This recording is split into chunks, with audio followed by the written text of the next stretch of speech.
Dr. Bushra Khan, what's your superpower and how does that serve your mission to help others? Oh, wow. We're getting straight to it. Okay, let's do this. I would say my superpower, which actually uh, I knew from a very young age, but I didn't know how to position it until I was much older, is my energy. I have relentless energy. And especially if like if I kind of beautiful mind it and see through all the formulas and calculations and see through all the multiple opportunities, I can see through what the end goal is. And I have relentless energy and ambition to get to that place. And that energy also manifests in a lot of joy. That energy manifests in this like I'm going to get this shit done no matter what. Um, so my superpower is energy and just that relentless, like I'm going to do it no matter what. And I've been like this since I was little. But before, when I was little, it was, gosh, Bushra, you're too much. You're too loud. Now it's, gosh, Bushra, you do so much. How do you do it? So, of course, I've evolved, but that's I would say that's right from the get-go. Very nice. Flywheel leadership is about discovering and practicing the leadership systems that bring out the best in each of us and our teams. One thing that I took away from doing some research on your work is your comment about quote, I help teams move beyond task management to lead with vision, bravery, and kindness, end quote. Could you tell me a little bit more about what that means to you and how you help foster that? Yeah. So most teams that I work with are very tech centric. So we're talking about the best of the best in manufacturing, nuclear, energy, IT, and they are very good at what they do. And what a lot of leaders are finding themselves in is that they were individual contributors and they were so good, right from, if you look at the psychological profile from when they were in high school, they were taking AP calculus and, organic chemistry at the age of 14, when the rest of us were struggling with like other courses. Like these are brainiacs. Then they go to university, they really do well. They go on to their master's, their doctorate, and it's very heads down, let's get this done. And they're very intelligent. Then they find themselves in the workplace, 5, 10, 15 years down the line, they get promoted a bunch of times. And now it's like, wait, I am no longer just responsible for the project that I'm leading, but now I'm responsible for other human beings. Wait, what? I've had to do a little bit of teamwork in labs or a little bit of, group work in my MBA class, but I've never really needed to lead a team 9 to 5, 7 days a week or 5 days a week. So that is about how do you now lead with that bravery? How do you still make really tough decisions, but with also kindness, that balance? And do you see through everything that needs to get done? Do you have that vision? And how do you communicate that vision? I see that so much, where we throw, I we throw. saw, yeah, I saw your for those who can't see us, Graham was like laughing and smirking as I was describing, because I imagine you have a lot of clients like that, right? And that's your superpower, is getting them to help them. Certainly. And I see it so much where somebody is really good at executing on that job, whatever that means, whether that's sales, recruiting, doing the thing, like engineering. I've worked with a lot of engineers, especially in my recruiting days, where that's exactly right. We throw the top people into those leadership roles, and a lot of times it's figure it out, right? And that is so true. Where it is a different way of thinking. That Sure. people side, that team side, versus just having that domain expertise and applying that to your work. So thank you for sharing. Uh, would love to hear a little bit more about you and your journey. Anything you'd like to share about that, and then of course your business with leading with BK. Would love to hear that too. Yeah. So, I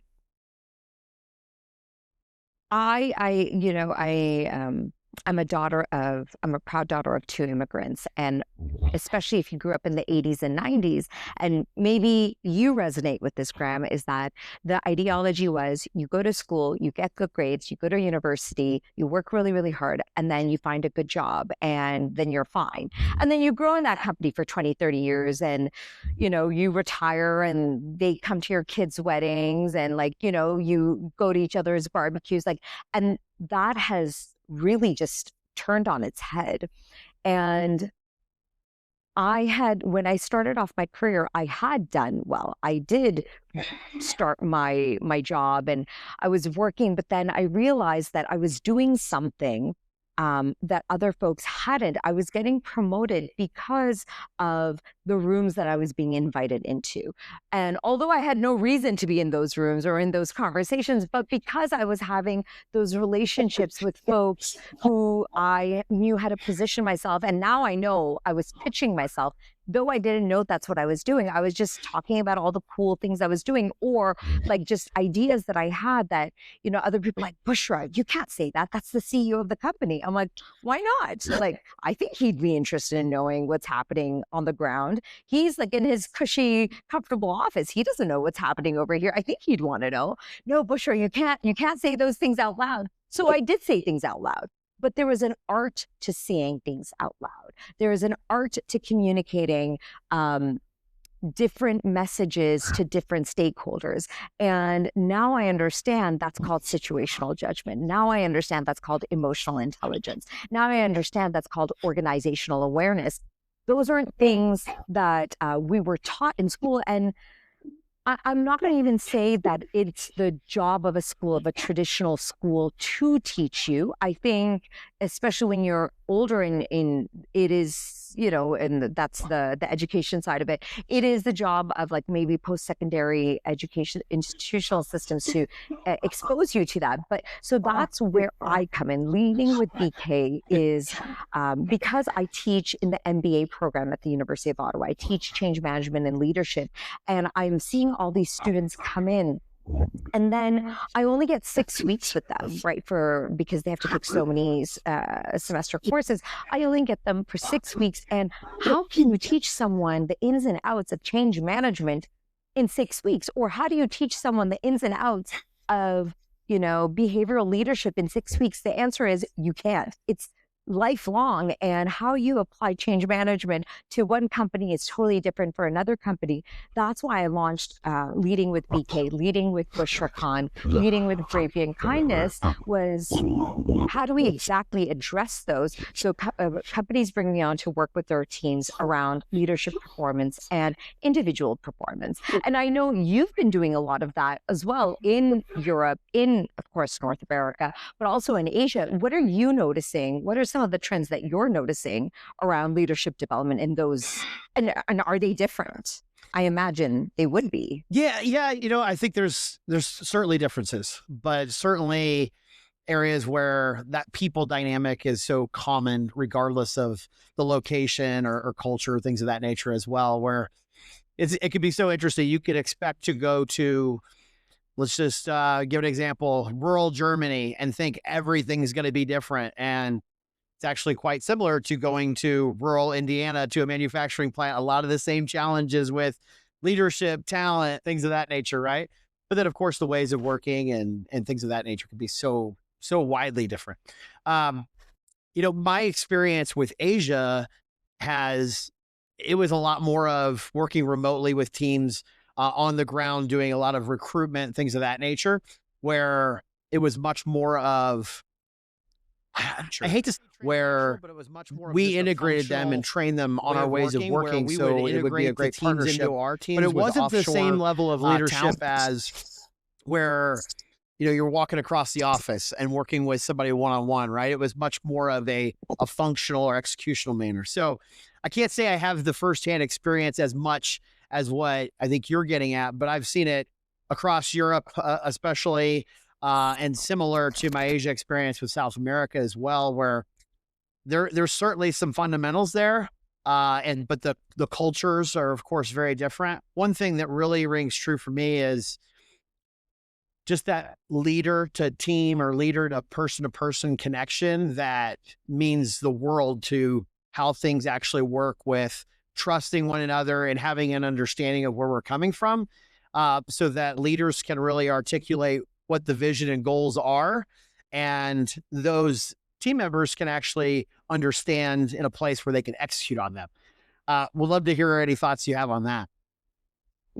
Yes to all of that you've said, and you're right. There like a lot of um, there's a lot of overlap of the issues, whether you're in rural Germany, although I've never been, or to Indiana. Also, I've never been. But what I notice is, like, let's say when I'm working in Taiwan, for example, or I'm working out in India or Bangladesh. What I am noticing is that a lot of the issues might be true, like, you know, uh, the client wants it done faster, but with half the cost, Uh-huh. right? So that is, I think, universal. Right. Even when we eventually go to Mars, we're going to have that Right. problem as well. Right. How can we twice as fast but half as cheap? But what I notice, and this has been my another secret superpower, is how you execute it is quite different because there's a lot of cultural aspects that influence how you work.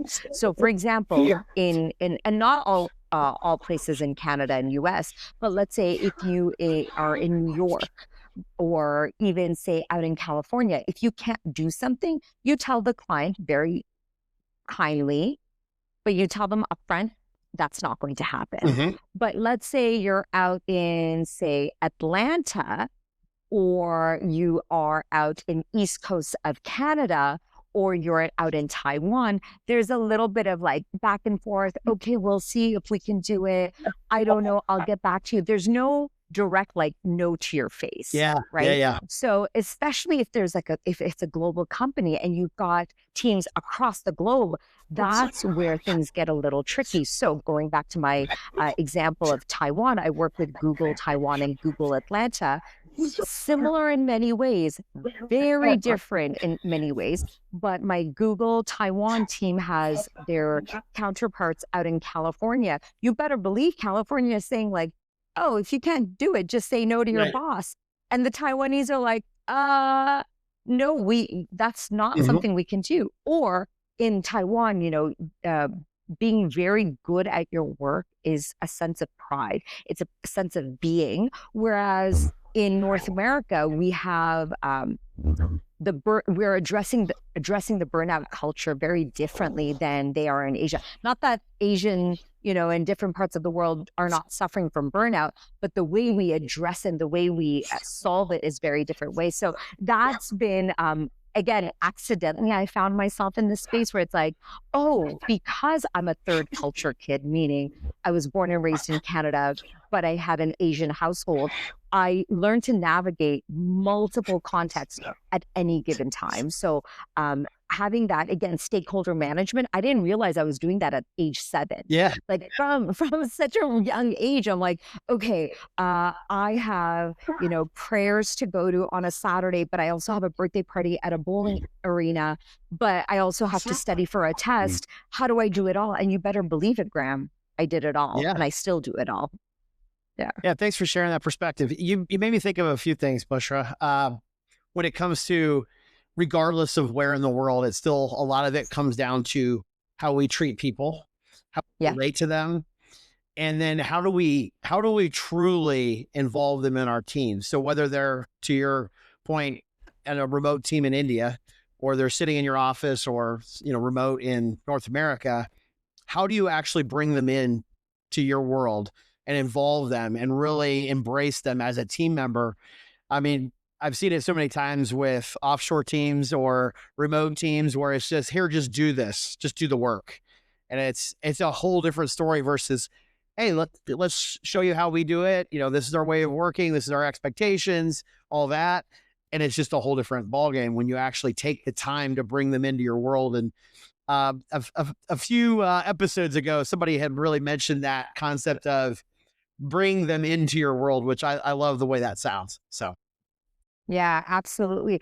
And also I would add one more, which you were touching on, is explain the expectation, but also explain the why. Hmm. Yeah. Right, explain, and there's this pushback from some folks, and it's also based on the leadership they've experienced, is, "Why do I need to explain the why? Like, I'm just saying it, Yeah. get it done." Like, kind of the, if as long as you're under my roof, Yeah. you're gonna do as I Right. say, right? Right. There's a little bit of that. And sure, trust the hierarchy, there is a lot of power in that, right? Um, but if you get the opportunity to explain even some of the why, you have people see the vision. And when people buy into the vision, they are inspired, right? This all comes back to emotional intelligence. Are you self aware enough? And this is, I'm speaking directly to leaders right now. Are you self aware enough to understand why you are doing what you are doing, what motivates you, right? What's holding you back? But what motivates you might not be the same thing that motivates someone else, right? So take a moment, get to know what motivates this other person, figure out what drives them, and then can you tap into that and bring them into your world? I love that you said that. And a couple of practical tips. Sorry, the professor in me is of No, course I love coming it. out. Some practical tips in doing that is, number one, really like take note of their whys, and it could be just keeping a notebook where you write down, okay, Graham, recently really lit up when he went on this trip to rural Germany, and he really enjoyed XYZ and this part, and just kind of keep asking why. Oh, okay. Graham enjoyed his trip, his work trip in rural Germany because he saw the camaraderie of the team. Okay. So that's what is really important to Graham, is a sense of belonging. Okay, so when now I'm communicating the vision to Graham, saying like, hey, Graham, I know you probably don't need to know this whole backstory, but I want to bring you in because I know this is valuable for you, and you're a really key player to this mission, right? And at that point, Graham's face lights up because that's what's important to Graham, is that sense of belonging. But it might be completely different for Bushra, right? Bushra might want to see um, how what she does is connected to the greater outcome. So maybe mapping out, Bushra, when you do this part of your task, it actually helps our entire team's OKR, our key metric performances, right? And mapping that out. So then Bushra's like eyes light up. So always trying to figure out the why when you're bringing people in. I love that. It all starts with why, right? Yeah. Yeah. Bushra, could you walk me through an example of where you've worked with a team and you've got the situation up front, whatever they're going through, whatever they're really looking for you to help with, that those challenges, problems, whatever, however you want to say it. And then what kind of process did you work with them on? And how did that end up? Would love to kind of hear a story of some of Yeah. the real stuff you've worked with. Absolutely. Oh, I love that question. So people, and I'm gonna actually flip it back to you because I'm curious to know how you approach it, because you and I, there's a lot of overlap in what we do. So my approach is, first of all, I ask a lot of open-ended questions. What are your team's goal for this year? If you had a magic wand for 2026, what would you like to address? What has worked in the past? What has not? And a lot of times I'll get very surface level answers like, my team needs to be better at presenting. Okay, tell me more. Oh, when they're in a meeting, they stumble a lot and they don't know how to do good presentation. So they need presentation skills. I'm like, okay. So then I start asking for concrete evidence. I'm like, okay, can you describe a time when someone on your team presented really well and they got kudos for it, or they were able to move forward with that decision or that project? And then they go ahead and give me the example. Okay. Then I'll say, can you give me a time when someone didn't do well? And what it really comes down to, it's not presentation skills, but it's about storytelling. So it's not about they get nervous when they get up on front and they can't speak loudly, because that's what they were telling me right in the beginning, is that they don't know how to do slide decks, or they don't know how to present or speak loudly, but rather it's the storytelling. And a lot of times when we speak, we go from once upon a time, there was, a prince and princess, or there were these characters, and then we kind of go from the beginning to the end. But if you're presenting to higher management, executive teams, you got to bluff it, bottom line upfront. You got to kind of flip it on the head, give the solution, give the recommendation right at top, then break it down. There's a lot of different schemas, right? For example, Minto pyramid, give the bottom line at top, and then say, here are the three evidence, topics, and then here's all the data at the bottom. But a lot of times people start with from here, and then people are bored, or they're rolling their eyes, and they lose the people in the presentation. So by asking these kind of investigatory evidence-based questions, and what I do is, it's called behavioral interviewing.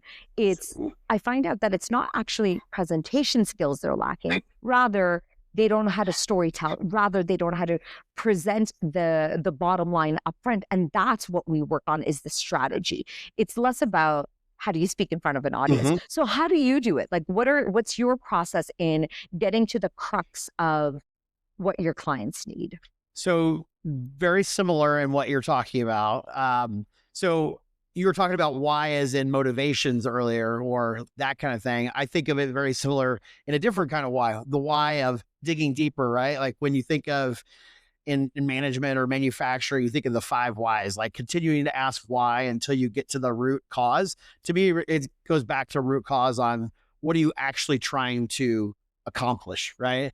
And I think a lot of times you start asking those questions, and there is either a very clear goal and why we're actually trying to drive a certain behavior or whatever it may be. And sometimes there's not. Sometimes it's just, this is how I do things, and I don't really know what I'm trying to accomplish by expecting, in your example, better speaking or better communication, better storytelling. Well, it's like, what are we trying to accomplish here, right? And to me, that's what it all comes down to, is what are we trying to either improve or achieve? And we have to answer that question with shared clarity across the team that's involved before we start trying to make changes or make decisions or communicate as leaders on, this is the way we're going to do it. It's like, well, why? Like, why do we want to do this? Yeah. So that's kind of how I look at it. I just learned 2 new words recently, and I've been using it all the time. One is, if you don't have that clarity, what you're talking about, Graham, 2 things are going to happen. Word salad is just a bunch of words. Yep. Just like being tossed around. And I'm like, oh my gosh, I love that. Yeah. We'll say like word salad, disruption, word salad, innovation, word salad, synergy. Yeah. Oh my God, stop. Yep. So what is it that you're trying to get at? And number 2 is, especially with AI, and I am very pro AI. I'm very, very pro AI. If you do use it well.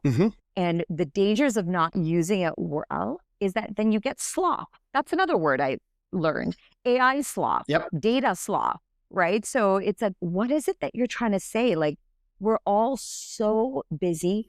Please cut down you're asking me to do mental gymnastics during a presentation. Get to the point. Like, what is it that you want?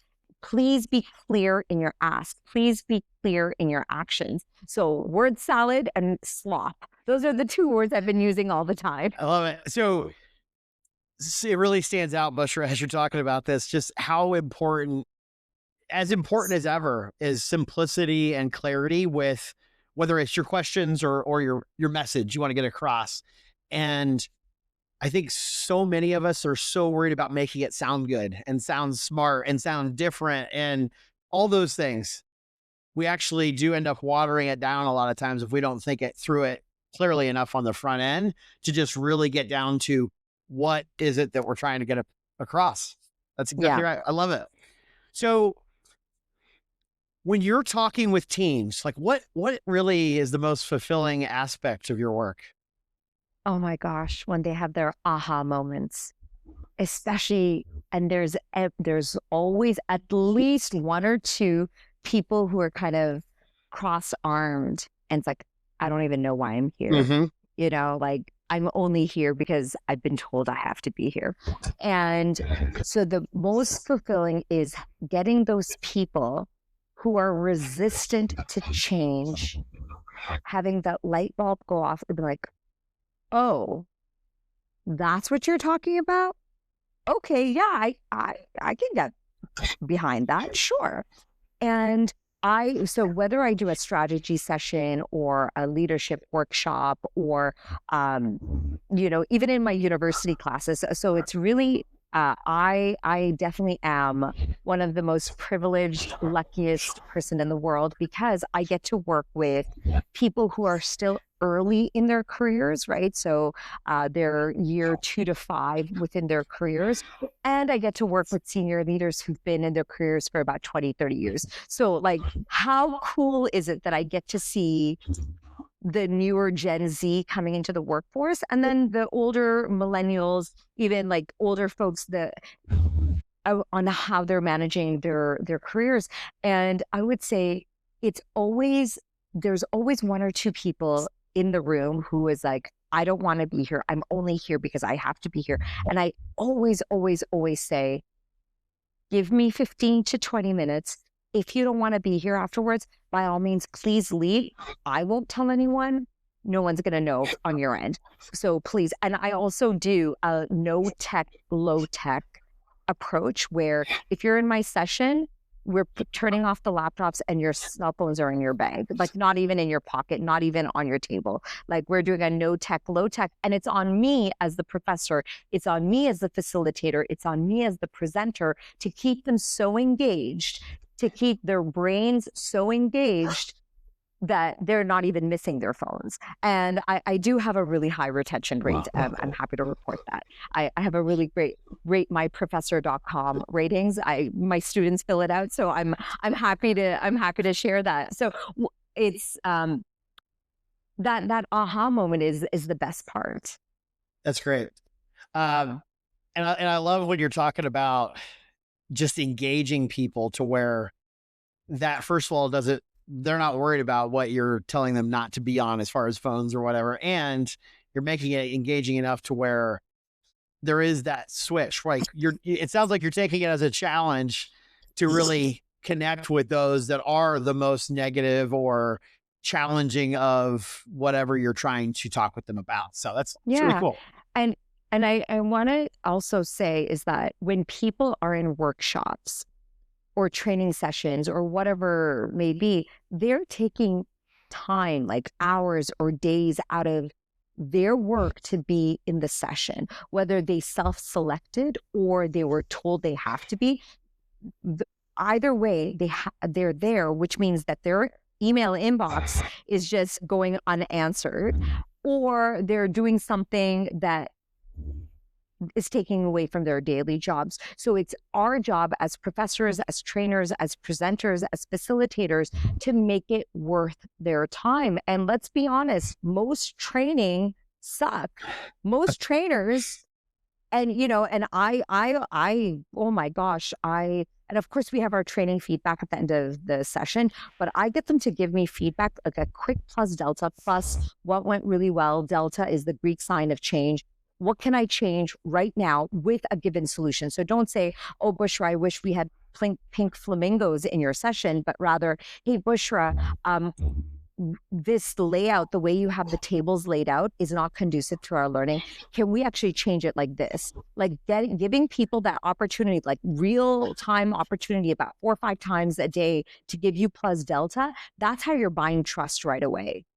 I don't even wait for the feedback evaluations at the end. I encourage them, but if they're providing me feedback in those evaluations that I haven't heard throughout the day, that's on me. That's a bad on my part. Yeah, that's great.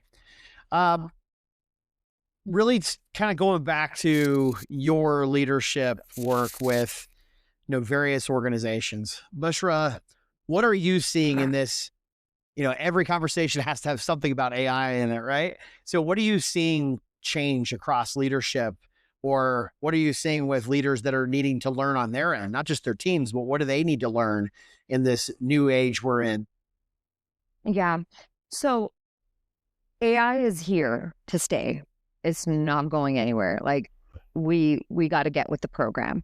Um, AI, the robots, they are not taking over. They are not taking over our jobs, but emotionally intelligent leaders who are very good and know how to use AI, they are going to replace us. So AI can do things in matter of seconds that would take me or you or anyone days to do, right?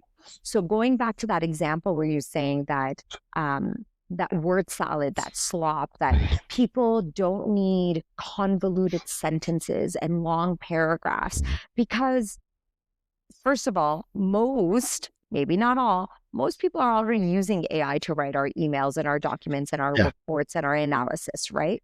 What people need now is trust. So what if Graham is presenting something in front of me? Do I trust that Graham has done his due diligence to make sure it's accurate, it's clear, it's evidence-based, right? So that word slop or word salad, it shouldn't not be a problem because it is. AI is producing a lot of crappy outcomes, but people who are emotionally intelligent and aware and strategic, they know how to take that information and make it clear and concise. So what I'm seeing in a lot of my, and that's why, Graham, I'm going to say this, that people like you and I, we are needed more than ever now. And we are not going to be out of a job because we are in the business of humans. We are in the business of human-centric leadership. And that's what's been, it's going to be more and more the number one signal of success. And if you look at all of these future of work reports, or you look at like the McKinsey reports or the World Economic Forum, the future of jobs, the top 10 skills are more and more turning into like critical thinking, decision making, emotional intelligence, like because so much information is coming at us. How do we cut through the weeds? How do we cut through the crap and make solid decisions that are good and ethical? Like ethical decision making is going to be a really big number one factor as well. Certainly. Bushra, when you're working with a team, when do you know it's not going to go well? Like, clearly, like everybody's engaged, excited, energized. You probably have some positivity on how it's going to go. But what are you seeing in those leaders where you just know that they're either going to fight what you're telling them or they're just not bought in? Like, what are those things, and how does that translate into when you hear years later or months later where they're at? Things not changing, not improving. Yeah. So I'm happy to report that I've only had 2 of those examples. And if you are not changing, and if, you can bring them to the mountain, but they still got to climb themselves, right? And you will be stuck. Right after a while, and the 2 people that I'm thinking about, they have been stuck in their roles for a really long time, and they do such good work. The 2 individuals that I'm thinking about is they do such good work. They produce such great results. They are clear in their thinking. They work around the clock. Not that I'm saying you should be working around the clock, but what I mean is that they're very committed. They see the vision and all of that. But if you are not self-aware, and if you're not understanding that you are making other people's lives harder, that you are the said micromanager that every millennial has on their TikTok. Like, I don't know what your social media algorithm is, but my every second video is, how to avoid a micromanager or how to deal with a micromanager. And if you are not self-aware that you are that micromanager, it's that you are the problem, right? So oftentimes I'll have those conversations like, hey, listen, I see that you're not bought in. And no, I'm bought in, Bushra. Why would you say that? And I'm fine. I'm like, okay, what I'm observing is that you may be saying the words you're bought in, but your behaviors and actions are not indicating you're bought in. And that's okay, because ultimately you're choosing to make this decision. Please know that even when I, as an outside expert coming in, if I'm struggling to meet you accurately where you're at, then imagine what others may be experiencing. Because the two individuals that I'm thinking about is that if you are not exact in rephrasing what they've said, or exact in what they've asked you to do, or exact in relaying the information that they would have wanted to, there's a lot of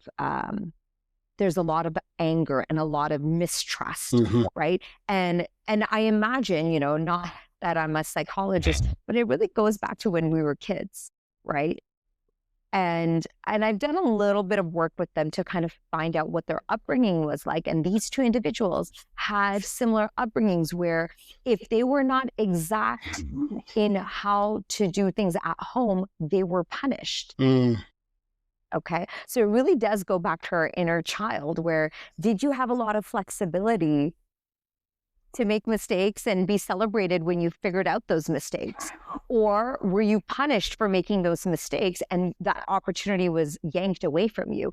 And that manifests still when we're in our 30s, 40s, 50s, 60s. So that's so I do, and I don't say, hey, we're going to do some inner child work right now, because I'll get a big eye roll. I'm sure you know what I'm talking about.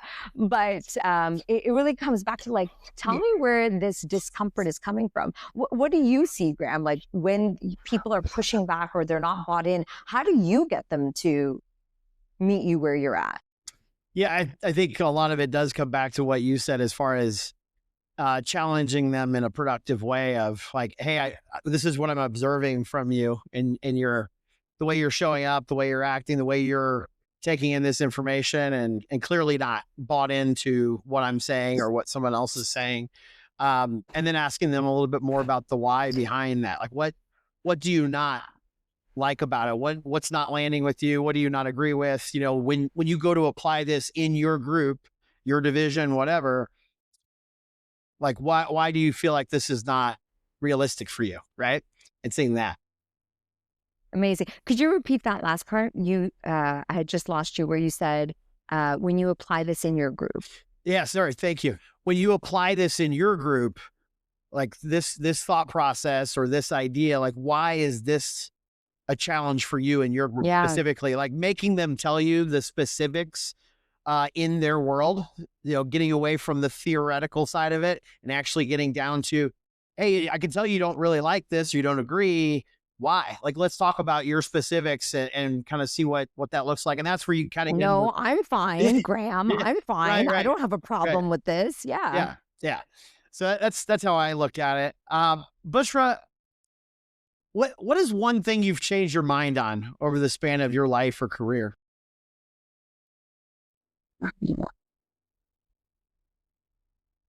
Oh, so this is in my 2026 vision board. So I set my intentions for every year, and I had an aha moment myself last year, is that this is the first year where I am not looking to aggressively scale up in my business. So I launched my business in 2024, and I don't know if you follow Elise Myers on social media. She's really funny. You should follow her. And she has this thing where she says that, how hard can this be, Jean? Right? It's like, how hard can this be? I'll just get it done. And I have been like that since I was young, because my parents were like that, and they still are like that. And I've always just chased like one thing after another. Like, okay, I'm going to be pregnant with my second kid. Yeah, I can start a doctorate. How hard can that be? Right. While then the pandemic hit, but then I'm like, yeah, let's just buy a house. The prices are really low. Like, sure, we can move during COVID while I'm doing my doctorate and still teaching 4 classes a semester. Like, how hard can it be? And and let me tell you, humans are so smart. Humans are resilient. Everyone figures it out. But my big thing, where my thinking, where it's shifted, is why am I doing this? And am I happy? Right. And I've always had a very good life and I've always been really happy. And then I realized last year, I'm like, I think I'm quite happy. Like I do want to grow my business this year, but instead of it growing at 3x, I think I'm okay with growing at 1.5x, which even to someone else listening, they'll be like, wait, what? You want to grow, it that much more? But for me, that's actually taking it slow. So not everyone's hard is the same. What is hard for you, what is challenging for you is not the same for me. And vice versa. What brings me joy and what brings me happiness is not going to be the same for you. So that's been a big eye-opening moment for me this year. Thank you for sharing, Bushra. Thank you. What have we missed that we should have talked about? Soft skills are not soft. We're going to call them strategic skills. Out with the word soft. Yes. Oh, I'm getting a hand clap. Yeah, There's for sure. nothing soft about being adaptable and a clear communicator. There's nothing soft about making really hard decisions with competing priorities, with competing stakeholders. There's nothing soft about being kind and getting people to say yes because they trust you, not because you're manipulating them. There's nothing soft about any of that. It's all strategic. We're calling them strategic skills. That's the one thing we forgot. And I want to repeat, the robots aren't taking over. People who are emotionally intelligent know how to use AI, they're taking over. Those are the two things. Thanks. Yeah, thanks for hitting those. And I don't remember the moment where it kind of struck, but the soft skills are the harder, and not hard skills, but the harder skills. And in a lot of cases, some of the most brilliant people have challenges with working with people, right? So Sure. it's kind of one of those things where it's like the soft stuff gets labeled as soft, right? But a lot of times that is the real hard work at hand. That's it. What do you want those you've worked with to say about your impact on them? Well, I'll tell you what they have been saying is, damn, I wish this was longer. I wish, instead of it being a 3-4 day session, I wish it was like a 5-day session. Because we play a lot, we laugh a lot, we talk about some serious, deep stuff a lot. What they've also been saying is that, so people hire me for 3 main reasons. One, everything I do is evidence-based, especially with the types of people I work. They're very, very smart. So I cannot just come into a space with things I just Googled or YouTubed off. Like, it has to be evidence-based. Number 2 is I have a lot of energy. I bring in a lot of energy. You do not need to match my energy, but you will eventually, because I'm creating that psychological safe space where people are feeling more free to be silly. And when you are silly, a part of your amygdala is calmed, your fear center is calmed down in your brain. So then your prefrontal cortex can really absorb and learn. Okay, that's number 2. Number 3 is everything I do is bite-sized strategies. So what we are learning in the morning, we're going to scaffold and roll that into the afternoon. And then we're going to scaffold and roll that into day 2, day 3. So then when you do return back into your workplace, it's not something stressful has happened and you've now reverted back to unproductive behaviors, but rather, oh, yes, I remember in Bushra's session, we had learned about, how to calm the amygdala, the fear center in our brain by doing mirror, validate, empathize, right? You mirror what someone is saying, you validate what they are saying, and then you empathize, and then you ask one open-ended question that moves them towards a yes, right? So I use a lot of frameworks. What the best thing people have been saying about my sessions or my work is that everything we are learning in Bushra's workshops and sessions are applicable for outside of the work. I am now talking to my teenage daughter who I haven't had a proper conversation with. My partner and I have been seeking therapy, but the 2 things that Bushra taught me yesterday, I tried it with my partner and we finally had a great conversation after years. Another one was, I am a leader in my religious community, and I have a really hard time saying no because everyone is a volunteer, but I seem to be volunteering a lot more than the other volunteers. And how do you say no to other volunteers? And I taught them, right? Like, and you coach them in these conversations. So I would say the how they apply it outside of the workplace has been the most valuable. Very nice. The internet's okay? Yeah, I can hear you. Okay. Can you hear me? Oh, Okay. okay. I just got a little message on Okay. top. Yeah. How can listeners best find you or follow you in your mission? Oh, thank you for asking. Please follow me, add me on LinkedIn, add me on Instagram. It's Leading with BK. Leading with B like Bushra, K like Khan, or Leading with BK, B like Bravery, K like Kindness. Or you can find me on my website, www.leadingwithbk.com. Very good. Dr. Bushra Khan, leading with BK. Thank you for sharing today. We appreciate it. Thank you, Graham. This was an amazing conversation. Thank Good you. stuff. Thank you. Take care. Bye.